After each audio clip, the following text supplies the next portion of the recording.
Kochi metro പാളത്തിന്റെ താഴെ നിന്ന് ഒരാൾ പബ്ലിക്കായിട്ട് നടുറോട്ടിലേക്ക് ചാടി അയാളുടെ ജീവൻ അവസാനിപ്പിച്ചു. ആൻഡ് വളരെ ഡിസ്റ്റർബിംഗ് ആയിട്ടുള്ള ഒരു കാര്യമായിരുന്നു അത്. ആ വാർത്തയുടെ താഴെ ഒരുപാട് കമന്റുകൾ വന്നിരുന്നു. അതായത് ആ വ്യക്തിയെ കുറ്റപ്പെടുത്തിക്കൊണ്ട് ഒരുപാട് കമന്റുകൾ വന്നിരുന്നു. അതില് കൂടുതൽ ആൾക്കാരും ചോദിച്ചൊരു കാര്യമാണ്, ഇയാൾക്ക് മരിക്കണമായിരുന്നെങ്കിൽ സൈലന്റ് ആയിട്ട് എവിടെയെങ്കിലും പോയി മരിച്ചുകൂടായിരുന്നു, എന്തുകൊണ്ട് പബ്ലിക്കായിട്ട് എങ്ങനെ മരിച്ചു എന്നുള്ളതൊക്കെ. ഇത് ആക്ച്വലി ഇന്ത്യയിലോ ലോകത്തോ ആദ്യമായിട്ട് സംഭവിക്കുന്ന ഒരു കാര്യമല്ല. നമ്മൾ പലപ്പോഴും കുറ്റം പറയാറുണ്ട്. പക്ഷെ നിങ്ങൾ എപ്പോഴെങ്കിലും ചിന്തിച്ചിട്ടുണ്ടോ എന്തുകൊണ്ടായിരിക്കും ഒരാൾ പബ്ലിക്കായിട്ട് ഇതുപോലെ ബ്രൂട്ടലായിട്ട് സ്വന്തം ജീവിതം അവസാനിക്കാൻ തീരുമാനിക്കുന്നതെന്ന് നിങ്ങൾക്കറിയോ? നിങ്ങൾക്ക് വളരെ വളരെ ഇമ്പോർട്ടന്റ് ആയ ഒരു കാര്യം അറിയോ? ഒരാൾ മരിക്കാൻ തീരുമാനിക്കുന്നത് പെട്ടെന്നുണ്ടാകുന്ന ഒരു തീരുമാനമല്ല. അതായത് ഒരു നിമിഷത്തിൽ തോന്നിയിട്ട് അപ്പൊ പോയി മരിക്കുന്ന ഒരു കാര്യമല്ല. അത് ആഴ്ചകളോളം, മാസങ്ങളോളം, ചിലപ്പോൾ വർഷങ്ങളോളം ചിന്തിച്ച് തീരുമാനിച്ച് ചെയ്യുന്ന ഒരു പ്രവൃത്തിയായിരിക്കും ഇത്. നമ്മൾ വിചാരിക്കുന്ന പോലെ പലപ്പോഴും വളരെ വിഷമിച്ചിരിക്കുന്ന ആളായിരിക്കില്ല പെട്ടെന്ന് ആത്മഹത്യ ചെയ്യുന്നത്. നമ്മൾ ചിലപ്പോൾ കണ്ടിട്ട് വരേണ്ടാവും, അയ്യോ ഇയാൾക്ക് ഒരു കുഴപ്പവും ഇല്ലായിരുന്നല്ലോ, ഇയാൾ ഭയങ്കര ഹാപ്പി ആയിട്ടിരുന്നല്ലോ,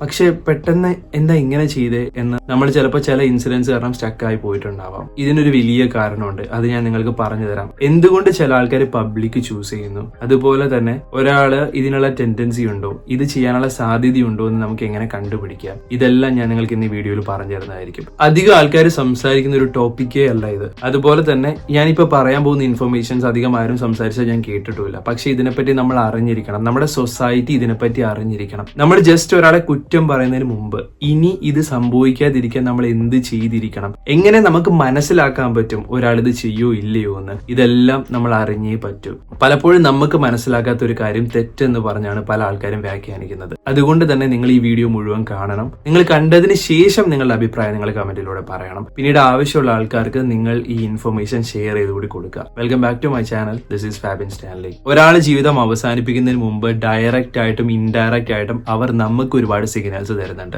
അത് നമ്മൾ മനസ്സിലാക്കുകയാണെങ്കിൽ നമുക്ക് ഒരുപക്ഷെ ഇത് തടയാനും പറ്റും. സോ ഞാൻ ആദ്യം പറഞ്ഞതുപോലെ തന്നെ ഇത് ഒറ്റ നിമിഷം സംഭവിക്കുന്ന ഒരു കാര്യമല്ല. ആഴ്ചകളോളം, മാസങ്ങളോളം, വർഷങ്ങളോളം ഒരാൾ തീരുമാനിച്ചായിരിക്കും ഞാൻ പറഞ്ഞില്ലേ. ഇത് ശരിക്കും മനസ്സിലാക്കുകയാണെങ്കിൽ ഇതിന് പല സ്റ്റേജുകളുണ്ട്. അതിൽ ആദ്യത്തെ സ്റ്റേജാണ് പാസീവ് ഐഡിയേഷൻ. ഈ ആദ്യത്തെ സ്റ്റേജിൽ ചിലപ്പോ ആരും ജീവിതം അവസാനിപ്പിക്കണം എന്നുള്ളതിനെ പറ്റി സംസാരിക്കുന്നുണ്ടാവില്ല, പക്ഷെ അവര് ഇൻഡയറക്ട്ലി അതിനെപ്പറ്റി ചിന്തിക്കുന്നുണ്ടാവും. അതായത് ജീവിതം മടുത്തു, എന്താ എന്റെ ലൈഫ് ഇങ്ങനെ, എനിക്ക് മാത്രം എന്താ എപ്പോഴും ഇങ്ങനെ, ഇത് എങ്ങനെയെങ്കിലും ഒന്ന് തീർന്നു കിട്ടിയാൽ മതിയായിരുന്നു. അതുപോലെ തന്നെ രാത്രി കിടക്കാൻ പോകുമ്പോൾ ഈ ഉറക്കത്തോടു കൂടി തന്നെ അങ്ങ് തീർന്നാൽ മതിയായിരുന്നു, ഒന്നും അറിയാതെ അങ്ങ് പോയാൽ മതിയായിരുന്നു. അല്ലെങ്കിൽ ചില സമയത്ത് റോട്ടിലൂടെ നടക്കുന്ന സമയത്ത് എന്തെങ്കിലും ഒരു ആക്സിഡന്റ് പറ്റി അങ്ങ് പോയാൽ മതിയായിരുന്നു. ഇങ്ങനെ ഇൻഡയറക്റ്റ് ആയിട്ടുള്ള ഡെത്ത് വിഷസ് അവർക്ക് ഉണ്ടാവും. അങ്ങനത്തെ ചെറിയ ചെറിയ ചിന്തകൾ ഇടയ്ക്കിടയ്ക്ക് അവർക്ക് ആദ്യം വരുന്നുണ്ടാവാം. ഇതാണ് ആദ്യത്തെ സ്റ്റേജ്. ആൻഡ് ഈ ഡെത്ത് വിഷസിന്റെ കുറച്ച് സിംറ്റംസ് എന്ന് പറയുന്നത് എങ്ങനെയായിരിക്കും? അവർ ചിലപ്പോൾ പതുക്കെ പതുക്കെ ആൾക്കാരിൽ നിന്ന് അകലാൻ തുടങ്ങും. ചില സമയത്ത് ഒരുപാട് സംസാരിക്കുന്ന ആൾക്കാരാണെങ്കിലും പതുക്കെ പതുക്കെ സംസാരിക്കാതെ ആകും. അവർ പ്രത്യേകിച്ച് ഫംഗ്ഷൻസിലൊന്നും പോവാതെ, ഫ്രണ്ട്സിനോടൊന്നും അധികം സംസാരിക്കാതെ പതുക്കെ പതുക്കെ ഒറ്റപ്പെട്ട് അല്ലെങ്കിൽ ഒന്ന് വലിഞ്ഞു മാറാൻ തുടങ്ങും. അതുപോലെ തന്നെ ചിലപ്പോൾ അവർ നമ്മളോട് സംസാരിക്കുമ്പോൾ കുറച്ച് നെഗറ്റീവായിട്ട്, അതായത് ലൈഫിനെ പറ്റി നെഗറ്റീവായിട്ട്, അല്ലെങ്കിൽ ഞാനില്ലെങ്കിലും കുഴപ്പമൊന്നുമില്ലല്ലോ, ഇങ്ങനെയൊക്കെ സംസാരിക്കും. അപ്പൊ നമ്മൾ ചിലപ്പോൾ കേൾക്കുമ്പോൾ വിചാരിക്കും may be they are having A bad day എന്നായിരിക്കും നമ്മൾ വിചാരിക്കാൻ പോകുന്നത്. അപ്പോൾ നമ്മൾ തൽക്കാലം അതിനെപ്പറ്റി അന്വേഷിക്കാനും പോയില്ല. പിന്നീട് കുറച്ച് കഴിയുമ്പോഴായിരിക്കും അവര് രണ്ടാമത്തെ സ്റ്റേജിലേക്ക് എത്തുന്നത്. രണ്ടാമത്തെ സ്റ്റേജ് എന്ന് പറയുന്നത് ആക്റ്റീവ് ആയിട്ടുള്ള ഐഡിയേഷൻ ആണ്. അതായത് ഇവിടെ അവര് ചിന്തിച്ചു തുടങ്ങി, എനിക്ക് ജീവിതം മടുത്തു എന്ന് മാത്രമല്ല എങ്ങനെയെങ്കിലും മരിക്കണം എന്നുള്ള ചിന്ത ഇവർക്ക് വരാൻ തുടങ്ങുന്നു. ഈ സ്റ്റേജിലാണ് എങ്ങനെ ജീവിതം അവസാനിപ്പിക്കണം, എപ്പോൾ ജീവിതം അവസാനിപ്പിക്കണം എന്നൊക്കെ ചെറുതായിട്ട് ചിന്തിച്ചു തുടങ്ങുന്നത്. അതുപോലെ തന്നെ അവരിടയ്ക്ക് പറയുകയും ചെയ്യും, എനിക്ക് ജീവിതം മടുത്തു, എനിക്ക് ഇനി ജീവിക്കണ്ട, എനിക്ക് മതിയായി എന്നൊക്കെ പറയുന്ന ഒരു സ്റ്റേജ്. അതായത് ആദ്യം പാസീവ് ആയിരുന്നു, ഇൻഡയറക്റ്റ് ആയിരുന്നു, പതുക്കെ പതുക്കെ ഡയറക്റ്റ് ആയിട്ട് അവർ പറയാൻ തുടങ്ങുന്നു. അതുപോലെ തന്നെ ഓൺലൈനിൽ ഒരുപാട് ഇതിനെപ്പറ്റി സെർച്ച് ചെയ്യാൻ തുടങ്ങുന്നു. ചിലപ്പോൾ സ്ട്രേഞ്ച് ആയിട്ടുള്ള ക്വസ്റ്റ്യൻസ് നമ്മളോടും ചോദിക്കാം. അതായത് എങ്ങനെയാണ് ഫാസ്റ്റ് ആയിട്ട് അല്ലെങ്കിൽ ഒരു വേദന അറിയാതെ എങ്ങനെ നമുക്ക് പോകാൻ പറ്റും, അങ്ങനത്തെ ചോദ്യങ്ങളൊക്കെ ചോദിക്കാൻ തുടങ്ങാം സ്ട്രേഞ്ച് ആയിട്ട്. ചിലപ്പോൾ അവർക്ക് ഇഷ്ടമുള്ള ആൾക്കാരെ വിളിച്ച് സംസാരിക്കുക, വിസിറ്റ് ചെയ്യാൻ നോക്കുക, കുറച്ചുകൂടി ഡയറക്റ്റ് ആയിരിക്കും. ഇങ്ങനെയൊക്കെ ഡയറക്റ്റ് ആയിട്ട് അവര് ജീവിതം അവസാനിപ്പിക്കുന്നതിനെ പറ്റി പറഞ്ഞും തുടങ്ങും. അതുപോലെ തന്നെ അവരുടെ പ്രവൃത്തിയിൽ കാണിച്ചും തുടങ്ങാൻ തുടങ്ങും. ആൻഡ് പലപ്പോഴും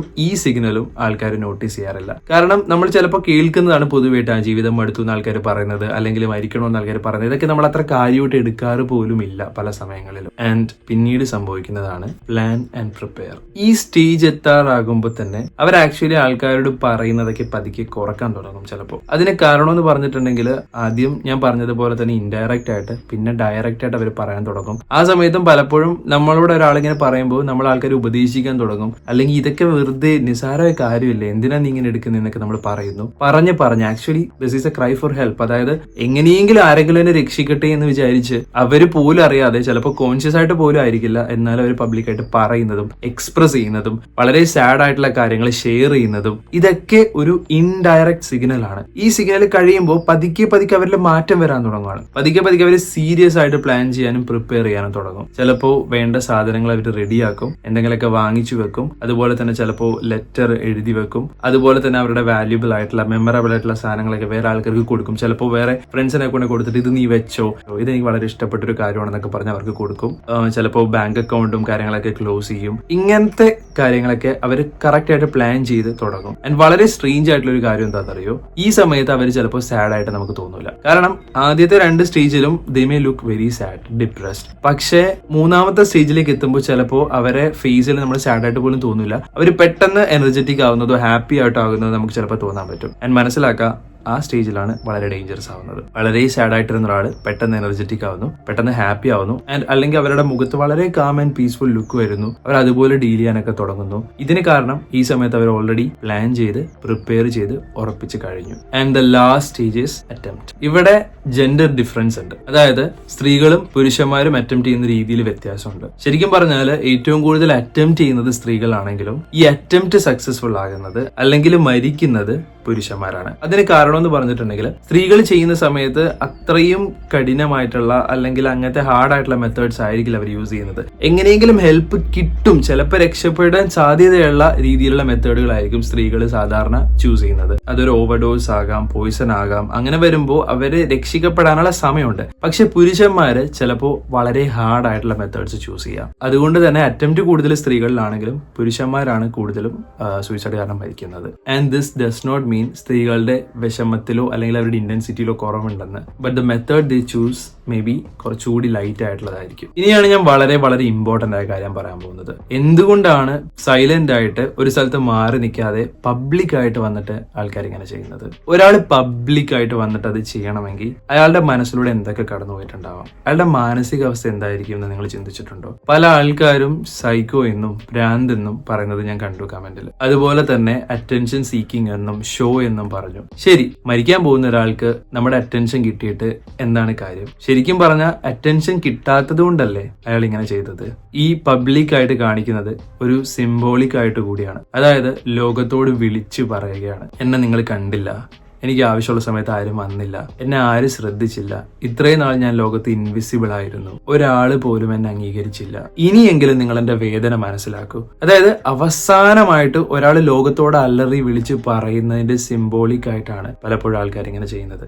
അതുപോലെ തന്നെ ലോകത്തോടുള്ള ഒരു വെറുപ്പ്, എന്നെ ഇത്രയും ഒറ്റക്കാക്കി, എന്റെ ജീവിതം ഇങ്ങനെയാക്കി, ആരും എനിക്കൊരു വിലയും തന്നില്ല എന്നുള്ള രീതിയിൽ അവസാനമായിട്ടുള്ള a cry for recognition ആകാം. അത് a cry for help too. നേരത്തെ ഞാൻ പറഞ്ഞതുപോലെ തന്നെ ആദ്യമൊക്കെ ആൾക്കാർ കൂടുതലും സെർച്ച് ചെയ്യുന്നത് എന്താ, വേദന ഇല്ലാതെ എങ്ങനെ പോകാന്നാണ്. അപ്പോൾ ഇത്രയും വേദനയുള്ള രീതിയിൽ ഇങ്ങനെ ഒരാൾ ചെയ്തിട്ടുണ്ടെങ്കിൽ അവർ എത്ര മാത്രം കടന്നു പോയിട്ടുണ്ടാവുമെന്ന് കൂടി നമ്മൾ മനസ്സിലാക്കണം. നമ്മൾ പലപ്പോഴും കുറ്റം പറയുന്നുണ്ട്, പക്ഷെ കുറ്റം പറയുന്നതിന് മുമ്പ് ആക്ച്വലി നമ്മൾ ഓരോരുത്തരും നമ്മുടെ ചുറ്റുപാടുള്ള ആൾക്കാരെ കണ്ടില്ല, ശ്രദ്ധിച്ചില്ല എന്നുള്ളൊരു മെസ്സേജ് കൂടിയാണ് ഇത് തരുന്നത്. നിങ്ങൾ ആരും എന്നെ മനസ്സിലാക്കിയില്ലെന്ന് ലോകത്തോട് വിളിച്ചു പറയുകയാണ്. നമ്മുടെ ചുറ്റുമുള്ള ആർക്കും ഇത് സംഭവിക്കാതിരിക്കാൻ നമ്മളും ശ്രദ്ധിക്കേണ്ട കടമ നമുക്കുണ്ട്. അതുപോലെ തന്നെ ഇനി ഇത് ആർക്കും സംഭവിക്കരുത്, ഇതൊരു പാഠമാകട്ടെ എന്നുള്ളൊരു സിംബോളിക് ആയിട്ടുമായിരിക്കാം ഒരുപക്ഷെ അവർ ചെയ്യുന്നത്. പക്ഷെ ഇവിടെ മനസ്സിലാക്കേണ്ടത്, ഇങ്ങനെയുള്ളൊരു സ്റ്റേജിലൂടെ കടന്നു പോകുന്ന ഒരാൾക്ക് ലോജിക്കായിട്ട് ആക്ച്വലി കാര്യങ്ങൾ ചിന്തിക്കാൻ പറ്റില്ല. അവരുടെ ബ്രെയിനിൽ ഒരുപാട് മാറ്റങ്ങൾ ഓൾറെഡി സംഭവിച്ചിട്ടുണ്ടാവാം. ആൻഡ് നമ്മൾ എല്ലാവരും കേട്ടേക്കുന്ന ഒരു കാര്യമാണ് ഡിപ്രഷൻ എന്ന് പറയുന്നത്. പലപ്പോഴും നമ്മൾ ഡിപ്രഷൻ വളരെ ലൈറ്റ് ആയിട്ട് എടുക്കാറുണ്ട്.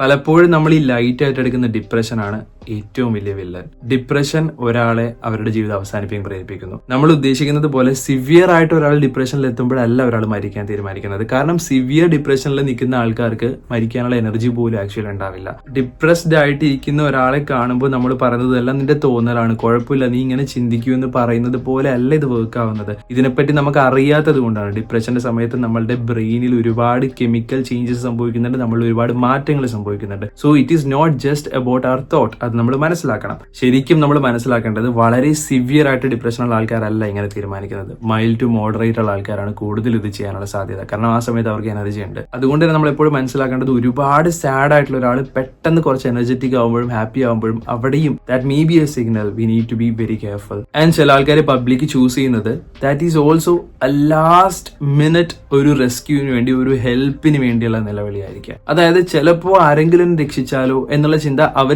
അവർ പോലും കോൺഷ്യസ് ആയിട്ട് ചിന്തിക്കുന്നതായിരിക്കില്ല. ബട്ട് അൺകോൺഷ്യസ്ലി അവരുടെ മൈൻഡിൽ അത് ഉണ്ടാകാം. എങ്ങനെയെങ്കിലും ചിലപ്പോൾ എന്റെ ഈ പ്രശ്നത്തിൽ നിന്ന് ആരെങ്കിലും ഒരു രക്ഷകൻ അല്ലെങ്കിൽ ആരെങ്കിലും എന്നെ സേവ് ചെയ്താലോ. ബിക്കോസ് ഡീപ് ഡൗൺ ചില ആൾക്കാർക്ക് പുള്ളി മരിക്കണമെന്ന് ആഗ്രഹമൊന്നുമില്ല.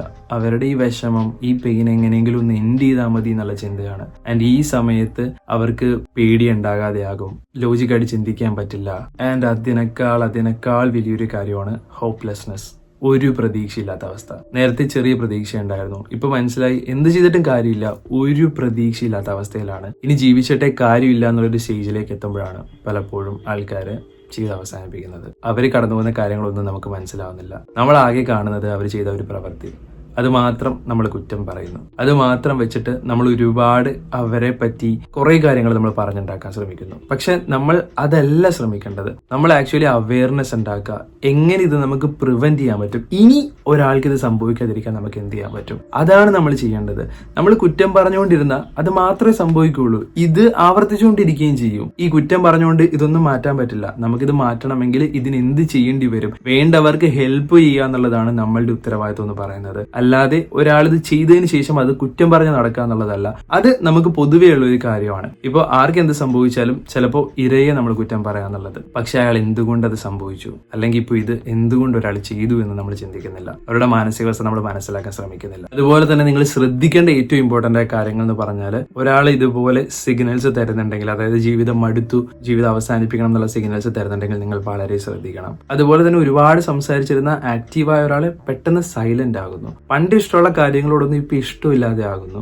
സ്വയം ബാക്കിയുള്ള ആൾക്കാരിൽ നിന്ന് മാറ്റി നിർത്താൻ ശ്രമിക്കുന്നു. പിന്നെ ചിലപ്പോൾ ചില ആൾക്കാർ ചെറിയ ചെറിയ അറ്റംപ്റ്റുകളും ചെയ്യുന്നുണ്ട്, അല്ലെങ്കിൽ സ്വയം വേദനിപ്പിക്കാൻ, ശരീരത്തിൽ ചിലപ്പോൾ മുറിവുകൾ ഉണ്ടാക്കാനൊക്കെ ഇവർ ശ്രമിക്കുന്നുണ്ടാവാം. ഇതെല്ലാം ഒരു വാർണിംഗ് സൈൻ ആണ്. ഒരു സംഭവം ഉണ്ടായിട്ട് അതിനെപ്പറ്റി സംസാരിക്കുന്നതിൽ നല്ലത് ഒരു സംഭവം ഇല്ലാതെ നോക്കുന്നതാണ്. So let's not judge what we don't understand. നമുക്ക് ചെയ്യാൻ പറ്റുന്നത് ഇത് പ്രിവെന്റ് ചെയ്യുക എന്നുള്ളതാണ്. ഒരുപക്ഷെ നമ്മൾ ജസ്റ്റ് അവരെ ഒന്ന് കേൾക്കാൻ റെഡി ആകുന്നത്, ഒരു തുറന്നുള്ള സംസാരം ഇത് ചിലപ്പോൾ പ്രിവെന്റ് ചെയ്യാൻ പറ്റും. അതുകൊണ്ട് തന്നെ നമ്മളെ കൊണ്ട് ചെയ്യാൻ പറ്റുന്ന കാര്യം നമുക്ക് ചെയ്യാം. പിന്നെ മനസ്സിലാക്കുക, വിഷമിച്ചിരിക്കുന്ന ഒരാളോട് ഇവര് ഇങ്ങനെ ചെയ്യാൻ പ്ലാൻ ഉണ്ടോ എന്ന് ചോദിക്കുന്നത് കൊണ്ട് ആരും ഇത് ചെയ്യില്ല. അതായത് ഇതിനെപ്പറ്റി ചോദിക്കുന്നത് കൊണ്ട് നമ്മളായിട്ട് അവരുടെ തലയിലേക്ക് ഈ ഐഡിയ ഇട്ട് കൊടുക്കുന്നില്ല. പലപ്പോഴും നമ്മൾ അങ്ങനെ ചോദിക്കുന്നത് കൊണ്ട് നമുക്ക് ആൾക്കാരെ ഹെൽപ്പ് ചെയ്യാൻ പറ്റും, രക്ഷിക്കാൻ പറ്റും. So think about it. ഇനി ഈ വീഡിയോ കേട്ടതിന് ശേഷം നിങ്ങൾക്ക് തോന്നിയ കാര്യങ്ങൾ എന്തായാലും നിങ്ങൾക്ക് കമന്റ് ചെയ്യാം. അതുപോലെ തന്നെ നിങ്ങൾക്ക് എന്തെങ്കിലും അനുഭവം, എന്തെങ്കിലും കാര്യങ്ങൾ ഉണ്ടെങ്കിലും അതും കമന്റ് ചെയ്യാം. Because that may help many people. കുറെ ആൾക്കാർക്ക് മനസ്സിലാക്കാൻ അത് ചിലപ്പോൾ സഹായിക്കുമായിരിക്കാം. അതുപോലെ തന്നെ ഞാൻ ഒറ്റയ്ക്കല്ല എന്ന് മനസ്സിലാക്കാനും ചിലപ്പോൾ ഒരുപാട് ആൾക്കാരെ സഹായിക്കുമായിരിക്കാം. So thank you so much for listening to me and understanding this. നമുക്ക് ഒരുമിച്ച് സൊസൈറ്റിയിലെ മാറ്റങ്ങൾ കൊണ്ടുവരാം.